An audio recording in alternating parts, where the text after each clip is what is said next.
Hello, my name is John, and today we'll be reading Intellectuals, Heartless Lovers of Mankind, an article by Paul Johnson.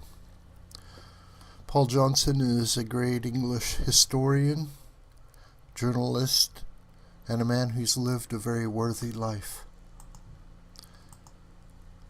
In the past 200 years, the influence of intellectuals has grown steadily. It has always been there, of course, for in their earlier incarnations as priests, scribes, and soothsayers, intellectuals have laid claim to guide society from the very beginning. From the time of Voltaire and Rousseau, the secular intellectual has filled the position left by the decline of the cleric, and is proving more arrogant, permanent, and above all more dangerous than his clerical version. It was Percy Bysshe Shelley who, in his 1821 tract in defense of poetry, first articulated what I might term the divine right of intellectuals. Poets are the unacknowledged legislators of the world. The claim is now taken for granted by the large amorphous body that sees itself as the intellectuals or the intelligentsia. The practical influence of intellectuals has expanded enormously since then. As Lionel Trilling, 1905 to 1975, put it, intellect has associated itself with power as perhaps never before in history, and is now conceded to be itself a kind of power. I believe the reflective portion of mankind is divided into two groups: those who are interested in people and care about them, and those who are interested in ideas. The first group forms the pragmatists and tends to make the best statesmen. The second is the intellectuals, and if their attachment to ideas is passionate, and not only passionate but programmatic, they are almost certain to abuse whatever power they acquire. For instead of allowing their ideas of government to emerge from people, shaped by observation of how people actually behave and what they really desire, intellectuals reverse the process, deducing their ideas first from principle and then seeking to impose them on living men and women.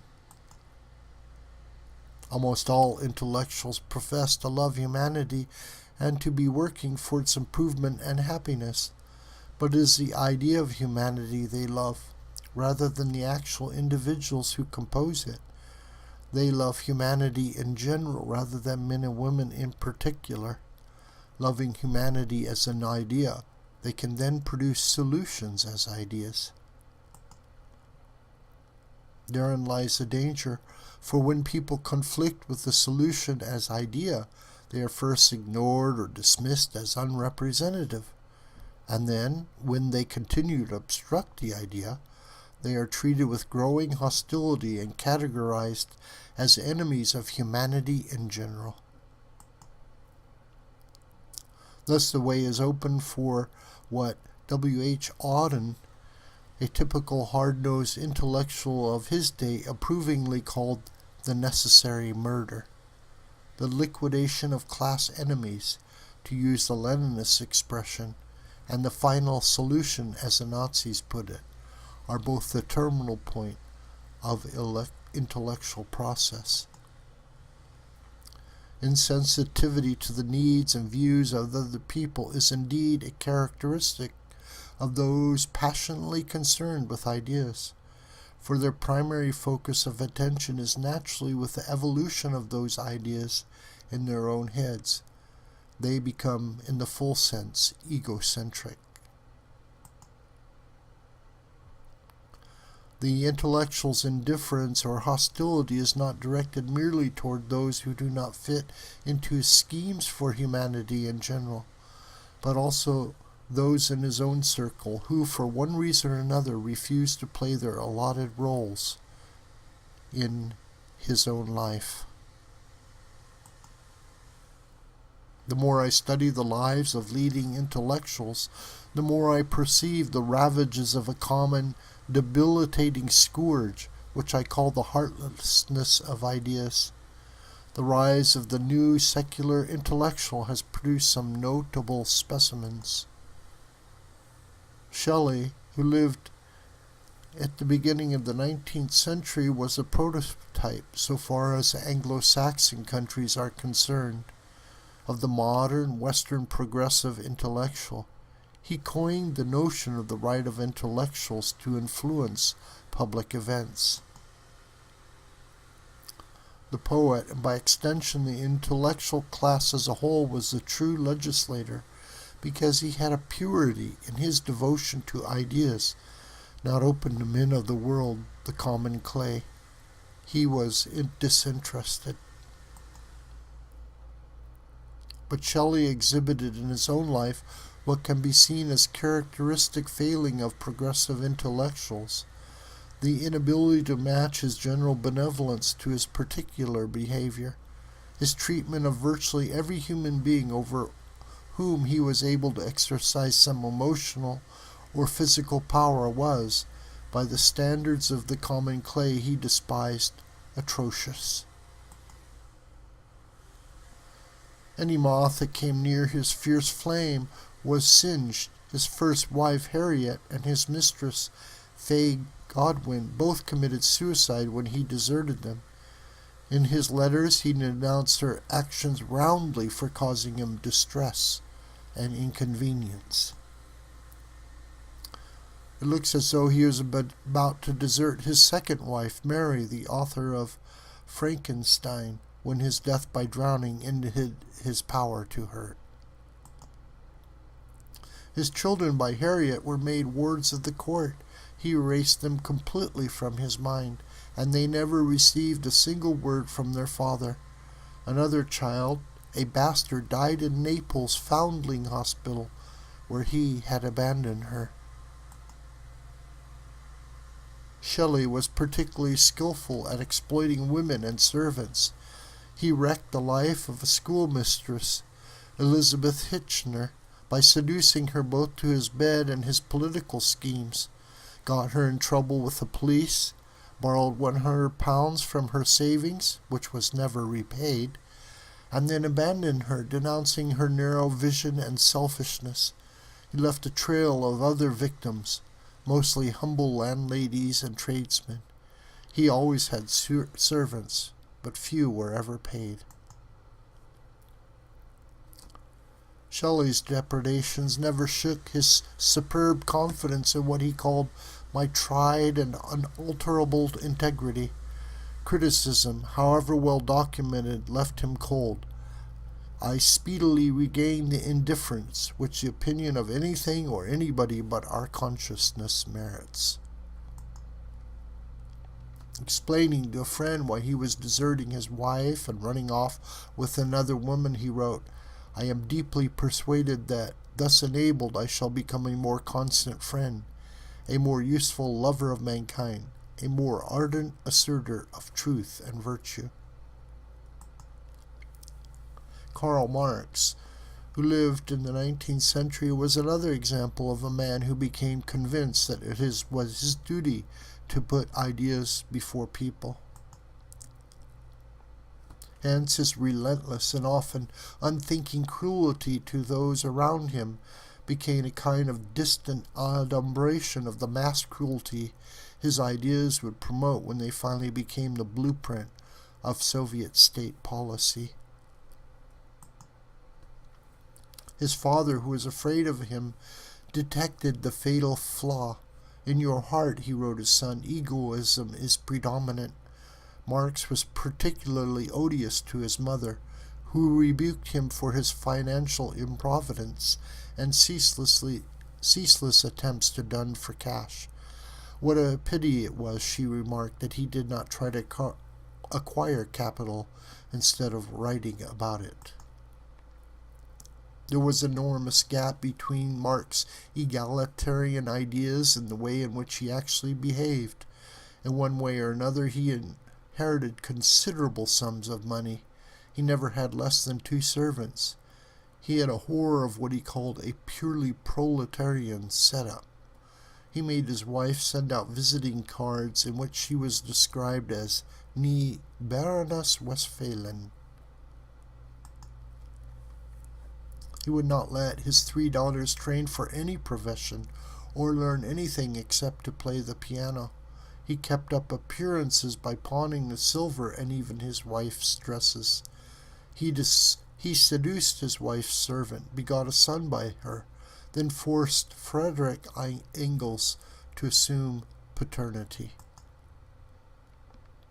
Marx's daughter Eleanor once let out a cry of the heart in a letter. Is it not wonderful when you come to look things squarely in the face, how rarely we seem to practice all the fine things we preach to others? She later committed suicide. Marx's whole life was an exercise in emotional or financial exploitation of his wife, of his daughters, of his friends. Studying Marx's life leads one to think that the roots of human unhappiness, and especially the misery caused by exploitation, do not lie in the exploitation by categories or classes, but in one-to-one exploitation by selfish individuals. Nor is this indifference to others a mere human failing in a great public man. It is central to Marx's work. He was not actually interested in real human beings, how they felt or what they wanted. He never met a member of the proletariat except across the platform at a public meeting. He never made a visit to an actual factory, rejecting Engels' offer to arrange one. He never sought to meet or interrogate a capitalist, with the solitary exception of an uncle in Holland. From first to last, his sources of information was books, especially government blue books. It is no accident, I think, that Lenin, who also lived at the end of the 19th and beginning of the 20th century, never set foot in a factory until he became a Soviet dictator, and never, so far as we know, had any real contact with the workers whose lives he claimed the right to transform. He, too, was a library socialist.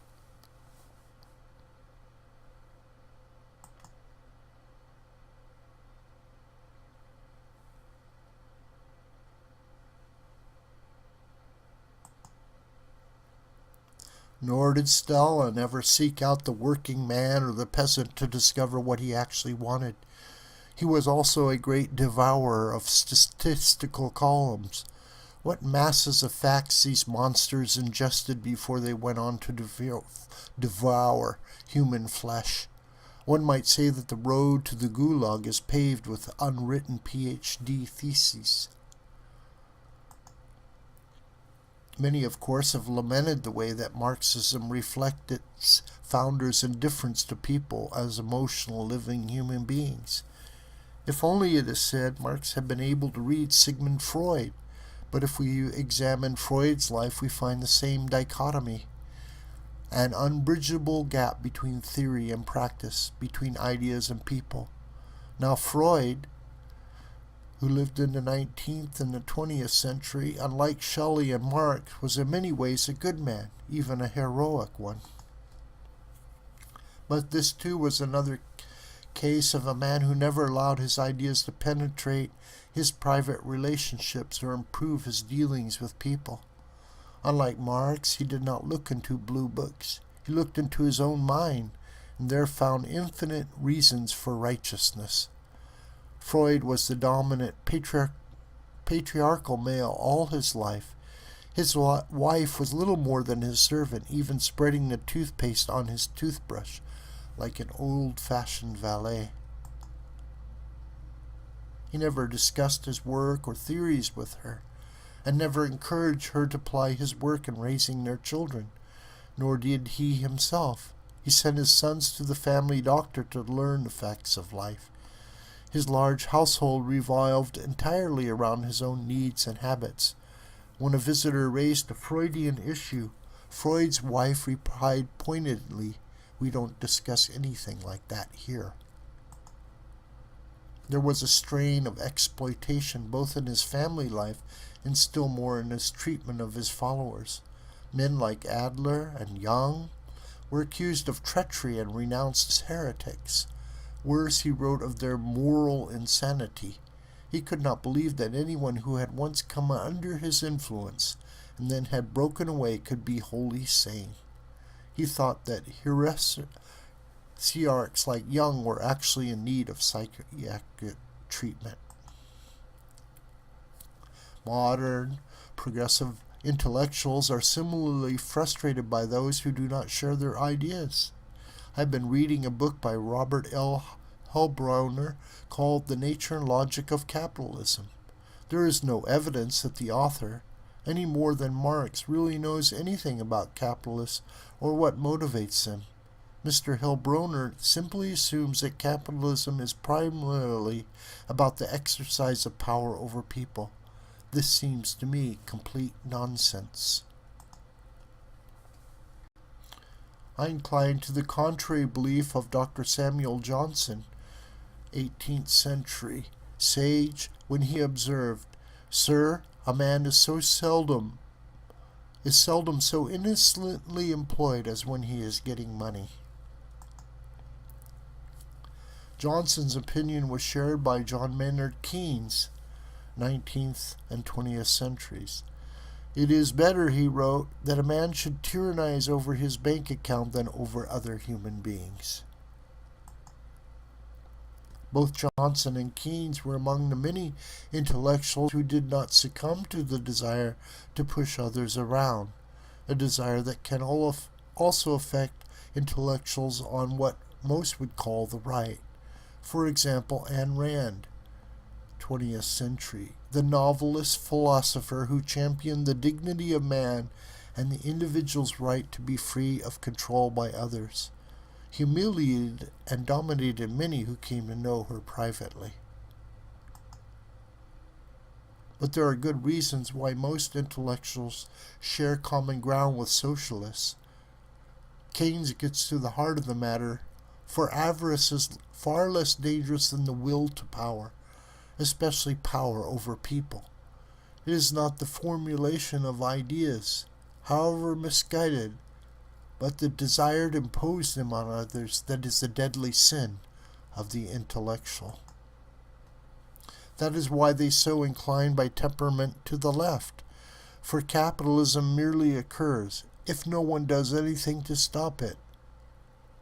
It is socialism that has to be constructed and as a rule forcibly imposed, thus providing a far bigger role for intellectuals in its genesis. The progressive intellectual habitually entertains Walter Mitty visions of exercising power. Freud, for instance, often described himself as a would-be conquistador. It was a word he used, wielding the pen rather than the sword, and changing history through armies of followers rather than soldiers. Precisely, perhaps because they lead sedentary lives, intellectuals have a curious passion for violence, at any rate in the abstract. A few, of course, actually embrace it in practice. More characteristically, though, intellectuals with much uneasy diffidence and many weasel words support and justify violence in order that ideas with which they agree be imposed on unconforming humanity.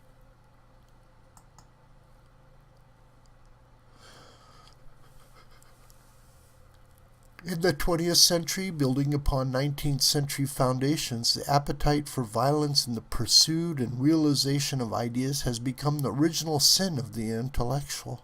Consider, for instance, the repeated expression of admiration by intellectuals for ruthless men of action and their long succession of violent heroes: Stalin, Mao Zedong, Castro, Ho Chi Minh.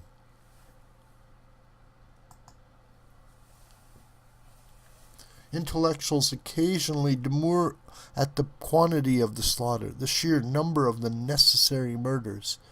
They nearly always have accepted the principle that socialist utopias must, if necessary, be erected on violent foundations. I will remember my old editor, Kingsley Martin, writing in the New Statements, by way of a gentle rebuke to Mao Zedong, who had just massacred 3 million people. Was it really necessary for the chairman to kill so many?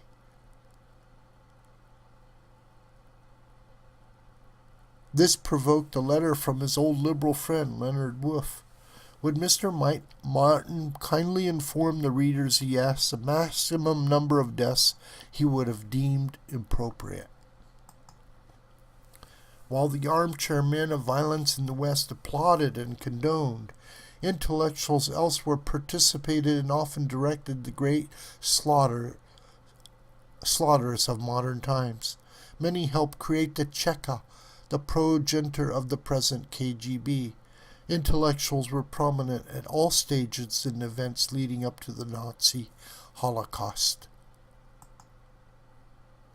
The events in Cambodia in the 1970s, in which between 1/5 and 1/3 of the nation was starved to death or murdered, were entirely the work of a group of intellectuals, who were for the most part pupils and admirers of Jean-Paul Sartre's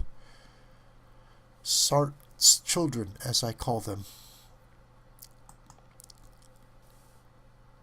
Wherever men and regimes seek to impose ideas on people, wherever the inhuman process of social engineering is set in motion, shoveling flesh and blood around as though it were soil or concrete, there you will find intellectuals in plenty.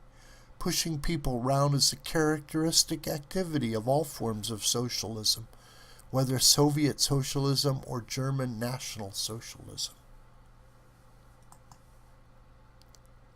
So one of the lessons of our century is, beware the intellectual. Not merely should they be kept well away from the levers of power, they should also be objects of peculiar suspicion when they seek to offer collective advice.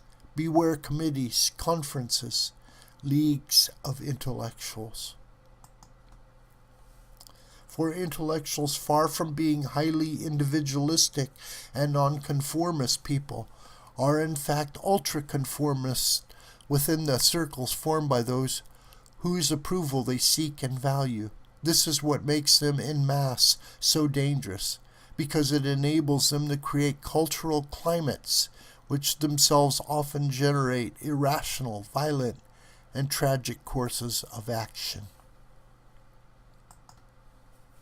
Remember at all times that people must always come before ideas, and not the other way around.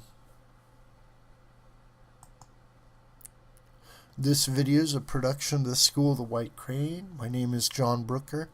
You can reach me but through commentary on this video and also through my Gmail listed here. Please share this video with friends and families and on social media. May God richly bless you.